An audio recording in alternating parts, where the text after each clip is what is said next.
அனைவருக்கும் வணக்கம். இன்றைக்கி மல்டி மில்லியனர் ஆவானா, பல கோடி ரூபா சம்பாத்தியம் பண்ண முடியுமா, உலக பணக்காரர் ஆவேனா அப்படின்னு சொல்லி ஒருத்தர் ஆன்லைனில் அப்பாயின்மெண்ட்டில் நம்மளை தொடர்பு கொண்டார். பொதுவாக இது எல்லாருக்கும் இருக்கிற ஆசை தான். கடினமாக உழைச்சிக்கிட்டே இருக்கிறோம் எல்லோரும். நம்ம வாழ்க்கையில் எப்போயாவது ஒரு நாள் வசதி வாய்ப்பாக ஒரு நல்ல வாழ்க்கையை அனுபவிக்கணும் அப்படிங்கிற ஒரு ஆசையில் தான் எல்லாருமே தொடர்ந்து கடினமாக உழைச்சிக்கிட்டே இருக்கிறோம். ஆனால் அதுக்குன்னு சில பிராப்தங்கள் இருக்கணும் இல்லையா? அப்போ தான் அது சக்ஸஸ் ஆக முடியும். வாழ்க்கையில் கடினமாக உழைக்கிற எல்லாருக்கும் அந்த பிராப்தம் கிடைக்கிறது இல்லை. அது அதிர்ஷ்டவசமாக யாருக்கோ ஒருத்தர் 2 பேர் தான் அவங்க எதிர்பார்த்த அந்த பெரிய வசதியையும் வாழ்க்கையையும் அனுபவிக்க முடியுது. எல்லாருக்கும் இந்த வாய்ப்புங்கிறது கிடைக்கிறது இல்லை. அது ஜாதகத்தில் எப்படி இருந்தால் அதை அனுபவிக்க முடியும் அப்படிங்கிறத பற்றி இந்த பதிவில் நம்ம விரிவாக பார்க்கலாம். பொதுவாக நம்ம ஒரு நல்ல வாழ்க்கையை அனுபவிக்கணும் அப்படின்னாலே லக்னம், லக்னாதிபதி, ராசி இவங்கெல்லாம் சுபர் தொடர்பில் லக்னத்தில் சுப கிரகமோ இல்லை லக்னாதிபதியோட சுப கிரகமோ சேர்ந்து இருக்கும்போது பார்த்து இருக்கும்போது பார்த்திங்கன்னா அந்த வாழ்க்கைங்கிறது ஓரளவுக்கு வாழ்க்கையை அனுபவிக்கிற பிறப்பாக இந்த பிறப்புங்கிறது இருக்கும்.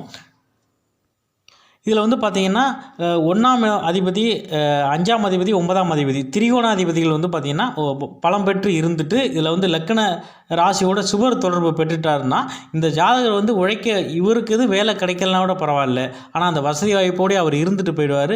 யாரோ இவங்க குடும்ப மெம்பரோ இல்லை உறவினர்களோ யாரோ ஒருத்தர் இவங்களுக்காக உழைப்பாங்க, சம்பாதிப்பாங்க. அந்த மாதிரி ஒரு வாய்ப்புங்கிறது கிடச்சிரும். லக்னம், லக்னாதிபதி, திரிகோணாதிபதினு சொல்லக்கூடிய 1, 5, 9ஆம் அதிபதிகளை மட்டும் ஒரு ஜாதகத்தில் ஸ்ட்ராங்காக இருந்து அது யோக திசை நடந்ததுன்னா அவங்களே பெரிய லெவலில் சம்பாத்தியம் பண்ணுவாங்க. அப்போ அவயோக திசை நடக்குது, ஒன்று சாதகமற்ற அமைப்பு இருந்தாலுமே யாரோ ஒருத்தர் சம்பாதிப்பாங்க. அந்த லைஃப்லையாவது அந்த பொருளாதாரத்தை வச்சுக்கிட்டாவது இவங்க பெரிய லெவலில் வாழ்ந்துட்டு போயிடுவாங்க. அதுதான் நியதி. இப்போ இந்த ஜாதகத்தை பாருங்கள். மேஷ லக்கணத்தில் பிறந்திருக்கிறாரு. லக்கணத்திலேயே குருவும் கேதும் சேர்ந்து கேளை யோகத்தில் இருக்கிறாங்க. இதில் பார்த்திங்கன்னா லக்னாதிபதி செவ்வாய் 9ஆம் இடத்துல குருவோட பரிவர்த்தனை இருக்கார். இப்போ லக்கணத்தில் குரு இருக்கார், லக்னாதிபதியை குரு பார்க்குறாரு 9ஆம் பார்வையாக. இதில் பார்த்திங்கன்னா இது சிம்ம ராசியில் இவங்க பூரம் நட்சத்திரத்தில் பிறந்திருக்கிறாங்க. இதில் ராசியையும் குரு பார்க்குறாரு, ராசியாதிபதி சூரியனையும் குரு பார்க்குறாரு. இங்கே லக்னம், லக்னாதிபதி, ராசியாதிபதி எல்லாருமே சுபர் தொடர்பு வாங்கி ஒரு யோகமான அமைப்பில் இவங்க பிறந்திருக்காங்க. இதில் பார்த்திங்கன்னா 1ஆம் அதிபதியும் 9ஆம் அதிபதியும் பரிவர்த்தனை, செவ்வாயும் குருவும் பரிவர்த்தனை இருக்கிறாங்க. 5ஆம் அதிபதி சூரியன் பார்த்திங்கன்னா 9ஆம் அதிபதியோட லக்னாதிபதியோட 9ஆம் இடத்துல இருந்து இதை குரு பார்க்குது இந்த ஜாதகத்தில்.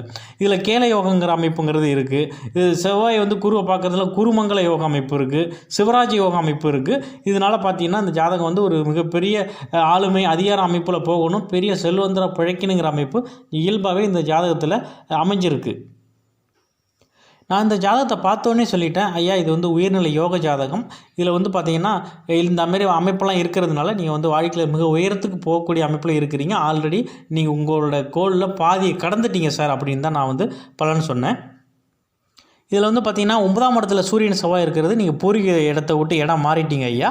இப்போ ராகுதசை முடிஞ்சு குருதசை நடக்கிறதுனால நீங்கள் வெளி இடங்களில் அந்நிய மதம் மொழி பேசுகிற அமைப்பில் ஃபைனான்ஷியல் செக்டாரில் நீங்கள் வேலை தொழிலுங்கிறது அமைஞ்சு நல்லபடியாக போயிட்டுருக்கு சார். அதில் கொஞ்சம் ப்ரொமோஷன் அமைப்புகளுக்கு தடை தாமதமாகி ஒரு வருஷம் மந்தமான அமைப்பு போயிட்டுருக்கு சார் தான் நான் இதில் பலன் சொன்னேன். ஆமாம் சார், நான் பார்த்திங்கன்னா ஆசியாவிலேயே மிகப்பெரிய வங்கி, வெளிநாட்டு வங்கியில் நான் உயர் பொறுப்பில் இருக்கிறேன். அதில் தான் நான் ஒர்க் பண்ணிகிட்டு இருக்கேன். எனக்கு போதுமான அளவுக்கு வருமான அமைப்புகள்லாம் எனக்கு வந்துக்கிட்டு இருக்குது. இதையும் தாண்டி நான் பெரிய லெவலில் சம்பாத்தியம் பண்ணுவேன்னா என்னோடய கோலை அடைஞ்சு நான் பெரிய பணக்கார லிஸ்ட்டில் வருவேன்னு தான் அவர் கேட்டிருந்தார். இந்த ஜாதகத்தில் பார்த்திங்கன்னா 2002 இருந்து 2020 வரையும் பார்த்திங்கன்னா ராகு மகாதசை நடந்தது. இந்த ராகுவே சுக்கிரனோட வீட்டில் குரு பார்வையில் இருக்கார்.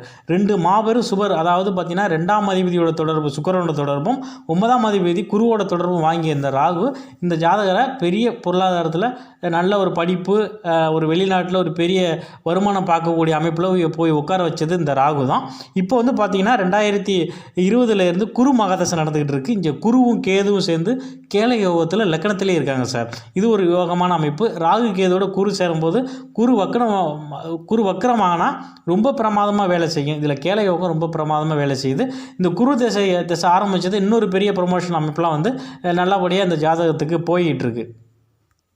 இந்த மாபெரும் 2 திசைகள் வந்து பார்த்திங்கன்னா அந்த சம்பாதிக்கிற காலத்தில் அந்த மத்திய வயசில் வந்தது இன்னொரு மிகப்பெரிய சிறப்பு.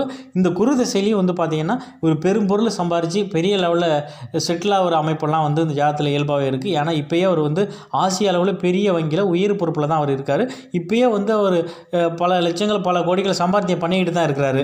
அதனால் இந்த குரு திசையே உங்களுக்கு வந்து ஒரு கோடீஸ்வர யோகத்தை செஞ்சு மிகப்பெரும் கோடிகளை சம்பாரித்து பெரிய லெவலில் செட்டில் ஆவாங்கிற அமைப்புங்கிறது ஜாதகத்தில் வலுவாகவே இருக்குது.